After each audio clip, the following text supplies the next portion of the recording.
लगाएं, कितने ही भारत की निंदा करें, कोई नहीं है दुनिया में जो कह सकता है कि आज भारत जितना मजबूत है हर प्रकार से, वैसे कभी भी वो नहीं रहा है। भारत की पूर्व प्रधानमंत्री इंदिरा गांधी, जिनको दुर्गा और आयरन लेडी जैसे नामों की संख्या मिली और जिनके नाम का डंका न सिर्फ भारत बल्कि पूरी दुनिया में बजता था, जिनके भाषण को सुनने के लिए लाखों लोगों की भीड़ इकट्ठा होती थी, जिनके दर्शन दरबार में आम लोगों की समस्याओं के समाधान मिलते थे, जिन्होंने गरीब कहे जाने वाले भारत को दुनिया की परमाणु महाशक्ति बनाया था और उन्होंने देश के हित के लिए कई अहम फैसले लिए थे। आपको बता दूं मित्रों, शायद भारत के इंदिरा गांधी और नरेंद्र मोदी ऐसे दो ही प्रधानमंत्री हैं जिनका नाम लगभग सभी देशवासी जानते हैं। लेकिन यहाँ सोचने वाली बात यह है कि इंदिरा गांधी के समय तो इतना सोशल मीडिया भी नहीं था, फिर भी हर तरफ उनके नाम का डंका बजता था और आज भी उन्हें याद किया जाता है। शायद आज भी इंदिरा गांधी से जुड़ी कुछ ऐसी अनसुनी बातें हैं जिनके बारे में 90% लोग नहीं जानते हैं, जैसे कि कैसे उन्होंने अमेरिका के राष्ट्रपति के साथ डांस करने से इनकार कर दिया था, क्यों अटल बिहारी वाजपेयी ने उन्हें दुर्गा और पूरी दुनिया उन्हें आयरन लेडी के नाम से संबोधित करती थी। आज हम पूर्व प्रधानमंत्री इंदिरा गांधी के जीवन से जुड़ी इन्हीं सभी अनसुनी अनकही घटनाओं से पर्दा उठाएंगे, लेकिन उसके पहले नए दर्शक जल्दी से चैनल को सब्सक्राइब कर दीजिए। हमें मालूम है कि कभी कभी अन्याय होता है, हमको मालूम है कि कभी कभी अत्याचार होता है, हमको मालूम है कि कभी कभी भ्रष्टाचार भी है, लेकिन इनसे लड़ने का क्या तरीका है? क्या कमजोर सरकार इनसे लड़ सकती है? क्या वो सरकार जिस पे स्वयं हर समय हमला हो रहा है वो गरीबों को सुरक्षित रख सकती है, अल्पसंख्यक के लोगों को बचा सकती है? क्या वो सरकार इस देश का सारी दुनिया में सिर ऊंचा कर सकती है? इंदिरा गांधी का जन्म 19 नवंबर 1917 के दिन उत्तर प्रदेश के प्रयागराज में हुआ था। उनके पिता पंडित जवाहरलाल नेहरू और माता कमला नेहरू ने उन्हें काफी बेहतरीन संस्कार दिए थे। बड़ी होकर इंदिरा ने विदेश जाकर पढ़ाई भी की, फिर वापस आकर उन्होंने देश की आजादी के लिए कई आंदोलनों में हिस्सा बनना शुरू किया। इसी बीच उन्हें राजनेता फिरोज जहांगीर गांधी से प्रेम हुआ, लेकिन फिरोज पारसी थे, जिससे पार्टी के कई लोगों का कहना था कि कैसे देश के बड़े ब्राह्मण परिवार की बेटी एक बनिया से शादी कर सकती है। इसलिए फिरोज के सरनेम में थोड़ा फेर बदल करवाकर महात्मा गांधी ने उन्हें गांधी सरनेम दिलवाया, जिसके बाद 26 मार्च 1942 के दिन इंदिरा गांधी और फिरोज की शादी हुई और यहां से इंदिरा नेहरू बनी इंदिरा गांधी। फिर 15 अगस्त 1947 के दिन जवाहरलाल नेहरू आजाद भारत के पहले प्रधानमंत्री बने। पंडित नेहरू आजादी की लड़ाई के दौरान 9 बार जेल गए। उन्होंने अपने जीवन के 3559 दिन करीब 9 साल जेल में गुजारे थे। वहीं बचपन से ही देश के लिए कुछ कर गुजरने का सपना देख रही श्रीमती इंदिरा गांधी ने भी 1955 में राजनीति में कदम रखा और धीरे धीरे करके वो कांग्रेस कैबिनेट का हिस्सा भी बनने लगी। इस दौरान इंदिरा गांधी अपने पिता का दाहिना हाथ बनकर उभर रही थी, मगर 27 मई 1964 के दिन जवाहरलाल नेहरू को दिल का दौरा पड़ने से उनका दुखद निधन हो गया, जिससे इंदिरा गांधी टूट चुकी थी, लेकिन उन्होंने खुद को संभालते हुए देश के हित में काम करना जारी रखा। वहीं पंडित जी की मौत के बाद अब आजाद भारत के नंबर 2 प्रधानमंत्री बने लाल बहादुर शास्त्री, लेकिन ईश्वर को तो कुछ और ही मंजूर था। बस 18 महीने बाद ही ताशकंद समझौते के दौरान 11 जनवरी 1966 की रात संदिग्ध हालात में प्रधानमंत्री लाल बहादुर शास्त्री की मौत हो गई थी। उनकी मौत किस कारण से हुई, ये आज भी एक राज है। उस वक्त मेडिकल रिपोर्ट में कहा गया कि लाल बहादुर शास्त्री की मौत हार्ट अटैक की वजह से हुई थी, लेकिन उनकी पत्नी का आरोप था कि उन्हें जहर दिया गया था।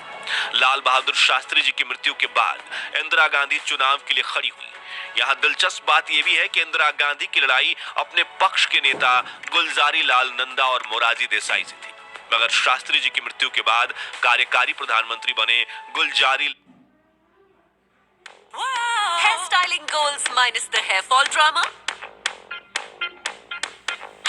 It's Pantene possible. नए Pantene Hair Science में है विटामिन्स B, C, E और 300% more pro vitamins. Power 300% less hair fall and damage. With Pantene Hair Science, it's possible. I feel good.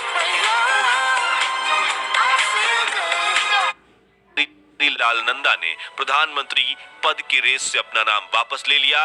अब इंदिरा की सीधी लड़ाई गुजराती नेता मोरारजी देसाई से बची थी, जिसका फैसला कांग्रेस के 525 सांसद के हाथों में था, जिनमें से 169 सांसदों ने मोरारजी देसाई का साथ दिया, जबकि 365 सांसदों का मानना था कि इंदिरा गांधी बेहतरीन प्रधानमंत्री बन सकती हैं। इस तरह बहुमत के साथ 19 जनवरी 1966 के दिन श्रीमती इंदिरा गांधी देश की पहली महिला प्रधानमंत्री बनी। यही वो साल था जब एक ही साल में देश को 3 प्रधानमंत्री मिले थे। हालांकि उस वक्त राजनीति में महिलाओं को पुरुषों के मुकाबले कम आंका जाता था, लेकिन इंदिरा गांधी का व्यक्तित्व इतना प्रभावी था कि कुछ ही समय में वो देश के करोड़ों लोगों की पसंदीदा प्राइम मिनिस्टर बन गई और सचमुच पढ़ी लिखी इंदिरा गांधी ने अपना पूरा ज्ञान देश और जनता के विकास में लगा दिया। उनसे जुड़ी एक दिल छू लेने वाली बात यह है कि जिस तरह उनके पिता जवाहरलाल नेहरू रोजाना जनता से मिलकर उनकी समस्याओं का समाधान निकालने की कोशिश करते थे, उसी तरह उनकी परंपरा को आगे बढ़ाते हुए इंदिरा गांधी भी रोज सुबह 8:20 पर आम लोगों से मिला करती थी। इसे उनका दर्शन दरबार कहा जाता था। उस दौरान हफ्ते में कम से कम 3 बार उनका दरबार चर्चित किताब द मैरीगोल्ड स्टोरी की लेखिका और वरिष्ठ पत्रकार कुमकुम चड्डा भी वहां मौजूद रहती थी। कुमकुम बताती हैं, इंदिरा इस समय का इस्तेमाल भारत के आम लोगों से मिलने के लिए किया करती थी। कभी कभी जब भीड़ अनियंत्रित हो जाती थी तो उन लोगों को प्राथमिकता दी जाती थी जो दिल्ली के बाहर से आते थे। इस दरबार में 2 तरह के लोग आते थे, एक तो वो जो सिर्फ इंदिरा गांधी को देखना भर चाहते थे, दूसरे वो जिन्हें छोटे मोटे काम करवाने होते थे, जैसे सरकारी अस्पताल में किसी का इलाज करवाना। इन सब में बहुत से लोग श्रीमती इंदिरा गांधी के पैर छूने की कोशिश भी करते थे, मगर उन्हें अपने पैर छुआना बिल्कुल भी पसंद नहीं था। इंदिरा गांधी अपने साथ काम करने वाले छोटे से छोटे लोगों की भी काफी इज्जत करती थी, जिसे लेकर उनकी करीबी मंत्री रह चुकी मोहसिना किदवई एक किस्सा बताती हैं। एक बार जब हम उत्तराखंड में एक चुनाव सभा करके वापस लौट रहे थे, तभी मैंने इंदिरा से कहा कि हमें कहीं रास्ते में रुकना पड़ेगा ताकि ड्राइवर कुछ खा ले, लेकिन उस वक्त ऐसे चलते चलते रास्ते में जल्दी खाना वगैरह मिलना मुश्किल था। तो इंदिरा गांधी ने तुरंत अपना झोला टटोला और अपने पसंदीदा बिस्किट मारी बिस्किट का एक पैकेट निकाला। फिर उन्होंने एक बिस्किट के 4 टुकड़े किए और अपनी हथेली पर रखकर ड्राइवर से बोली, बाहरी रास्ता है, तुम गाड़ी चलाते रहो और एक एक बिस्कुट का टुकड़ा हथेली से उठाकर खाते रहो। इन्हीं कहानियों से आप अंदाजा लगा सकते हैं कि श्रीमती इंदिरा गांधी कितनी डाउन टू अर्थ थी। पिता नेहरू का गुस्सा तो पूरी दुनिया में मशहूर था, लेकिन थोड़ी देर में शांत होकर वो सब कुछ भूल जाते थे। लेकिन इंदिरा गांधी के साथ ऐसा नहीं होता था। वो लंबे समय तक और तो कई बार तो ताउम्र उन लोगों के प्रति गुस्सा रखती थी जिसको वो पसंद नहीं करती थी। उस व्यक्ति के प्रति वो बहुत उदासीन हो जाती थी। कहा जाता है कि जब भी सत्य का साथ देने की बात आती थी तो इंदिरा गांधी किसी से नहीं डरती थी और वो दूसरों से मिल रही निंदा का जवाब अपने अच्छे कार्यों से देती थी। यहाँ तक कि समाजवादी नेता राम मनोहर लोहिया ने इंदिरा को संसद में कई बार गूंगी गुड़िया तक कहा था, लेकिन उन्होंने इसका कोई उत्तर नहीं दिया, क्योंकि 1971 में उनका पूरा ध्यान भारत पाकिस्तान युद्ध में देश की रक्षा करने पर था, जिसके तुरंत बाद इंदिरा गांधी का ध्यान इस बात पर गया कि पूर्व पाकिस्तान में पाकिस्तानी सेना ही वहां की जनता पर जुल्म ढा रही है।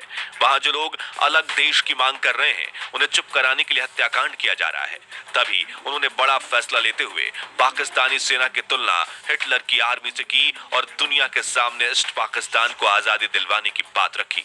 सभी वेस्टर्न कंट्रीज उनके इस फैसले के खिलाफ थीं, लेकिन पड़ोसी देश के लोगों को तड़पता हुआ देखकर इंदिरा गांधी से रहा नहीं गया और उन्होंने इंडियन आर्मी को पाकिस्तान में घुसकर बांग्लादेश की आजादी के लिए लड़ रहे मुक्ति वाहिनी का साथ देने का आदेश दिया, जिसके बाद 5 दिसंबर को भारतीय सेना पूर्वी पाकिस्तान में दुश्मनों पर टूट पड़ी और महज 11 दिनों में यानी 16 दिसंबर 1971 के दिन पाकिस्तान के 93,000 सैनिकों को सरेंडर करने पर मजबूर किया, जिसमें बंगाल की खाड़ी से किनारे बसा ये देश पाकिस्तान से अलग होकर बांग्लादेश नाम से एक आजाद राष्ट्र के रूप में उभर कर सामने आया। इस वक्त श्रीमती इंदिरा गांधी का नाम देश विदेश में हर जगह गूंज रहा था। कई लोगों ने उन्हें आयरन लेडी के नाम से पुकारना शुरू किया। खुद अटल बिहारी वाजपेयी जी ने भी उन्हें दुर्गा कहकर संबोधित किया, जिससे उनको गूंगी गुड़िया कहने वाली की जुबान पर ताला लग गया। भारत कोई 5 साल, 10 साल, 100 साल जीने का देश नहीं है। हजारों साल जीवित रहा है और हजारों साल और इसको जीवित रहना है। खैर 70 के दशक में अमेरिका, चीन, जापान और कई वेस्टर्न कंट्रीज अपने पास परमाणु हथियार होने की धाक जमाती थीं और कई बार इन्हीं हथियारों के बल पर भारत की बात दबाने की कोशिश भी की गई थी। ऐसे में इंदिरा गांधी ने पर्दे के पीछे वैज्ञानिकों को न्यूक्लियर वेपन बनाने की अनुमति दे दी थी। दूसरी तरफ अमेरिका वियतनाम युद्ध में उलझा हुआ था।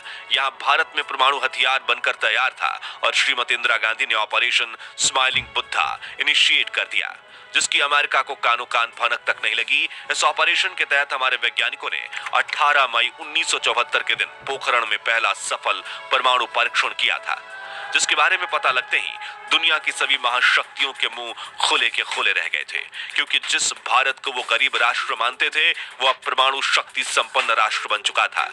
और इस परमाणु परीक्षण के बाद भारत की ओर किसी ने आंख उठाकर देखने की हिम्मत तक नहीं की। अन्याय के सामने आवाज उठाने में वो किसी से नहीं डरती थी और देशवासियों को भी हिम्मत देती थी। देश के सामने बहुत से खतरे हैं, अंदरूनी कमजोरियां तो हैं हैं, बाहरी खतरे भी हैं।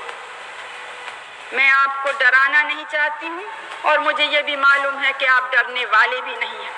दोस्तों, इंदिरा गांधी भारत की पहली महिला प्रधानमंत्री थी, मगर वो चाहती थी कि लोग उनके जेंडर की वजह से नहीं बल्कि उनके कार्यों की वजह से उनकी रिस्पेक्ट करें।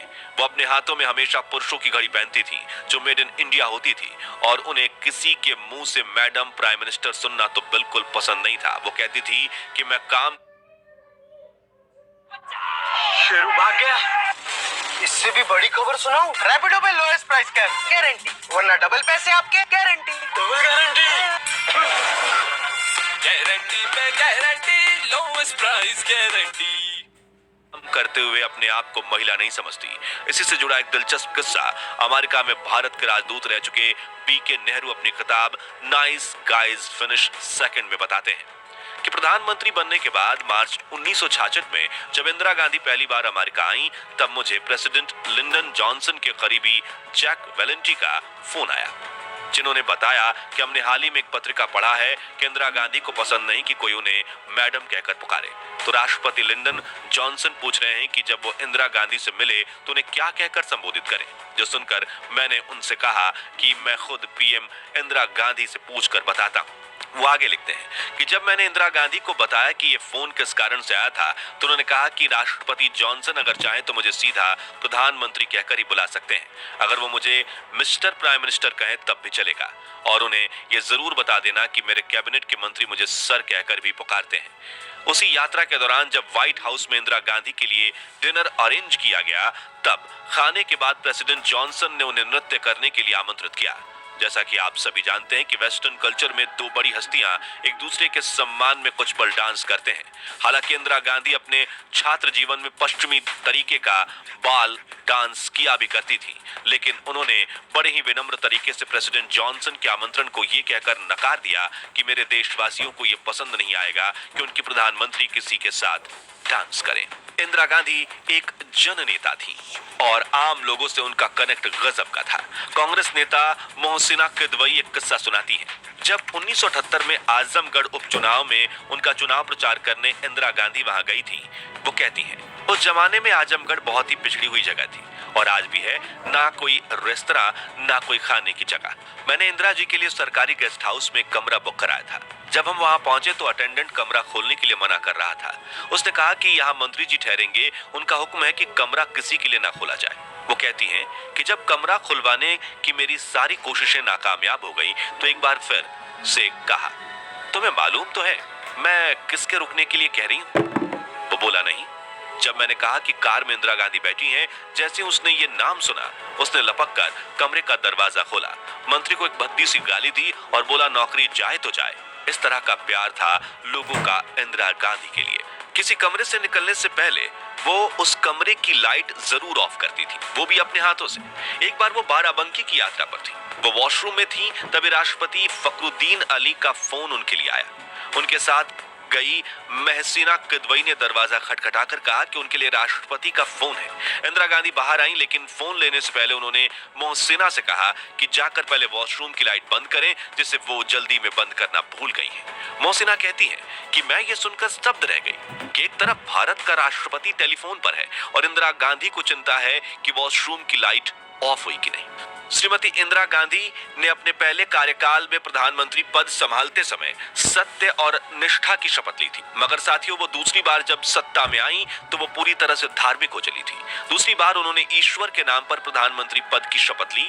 सन 1970 में अपनी हार के बाद उन्होंने बनारस के काशी विश्वनाथ मंदिर और संकट मोचन मंदिर में पूजा की। किताब Indira India's most powerful prime minister में लिखा है कि इस दौरान उन्होंने वैष्णव देवी के दर्शन किए और हेलीपैड से वहां तक का 2 किलोमीटर का रास्ता भी पैदल चलकर तय किया। अंबाजी मंदिर में उन्होंने पूरे 1 मिनट तक दंडवत होकर प्रार्थना की। सन 80 में संजय की मौत के बाद उन्होंने धार्मिक कार्यकलापों को बढ़ चढ़कर भाग लेना शुरू किया। उन दिनों जब सूर्य ग्रहण पड़ता था तो उन्होंने अपनी गर्भवती बहू मेनका गांधी को सूर्य ग्रहण देखने की अनुमति नहीं दी। उन्होंने तमाम उम्र अपने गले में रुद्राक्ष की माला पहनी। उनके घर के पूजा गृह में सभी देवताओं की मूर्तियों के अलावा गौतम बुद्ध, रामकृष्ण परमहंस की मूर्तियां और एक शंख रखा रहता था। धार्मिक मामलों में उनके सबसे बड़े सलाहकार कमलापति त्रिपाठी थे।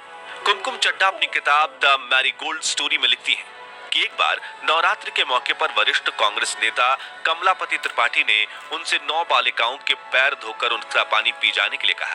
उन्होंने सवाल पूछा कि इससे वो कहीं बीमार तो नहीं पड़ जाएंगी, लेकिन शुरू में झिझकने के बाद विदेश में पढ़ी और फ्रेंच बोलने वाली इंदिरा गांधी ने ये रस्म भी पूरी की। इंदिरा को जेवर का कोई शौक नहीं था।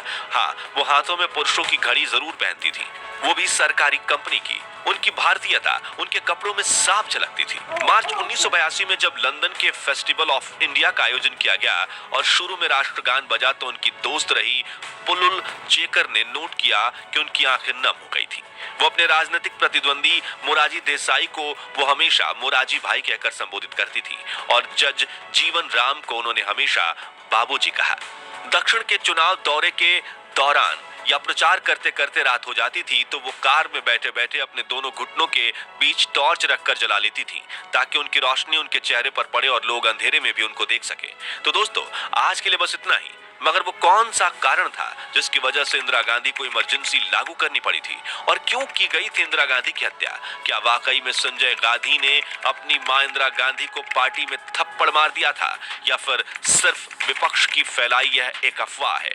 और क्या है संजय गांधी की मौत का सच? और क्यों संजय गांधी की मौत के सिर्फ 2 साल बाद ही इंदिरा ने अपनी बहू मेनका गांधी को घर से निकाल दिया था? अगर आप इन सवालों के जवाब चाहते हैं तो कमेंट बॉक्स में नेक्स्ट पार्ट या पार्ट 2 जरूर लिखिए। अगर आपको ये वीडियो पसंद आई हो तो इसे लाइक और शेयर जरूर कीजिए और ऐसी रोमांचक वीडियोस देखते रहने के लिए हमारे चैनल को सब्सक्राइब करके पास वाली घंटी जरूर बजा दीजिए। जय हिंद, जय भारत।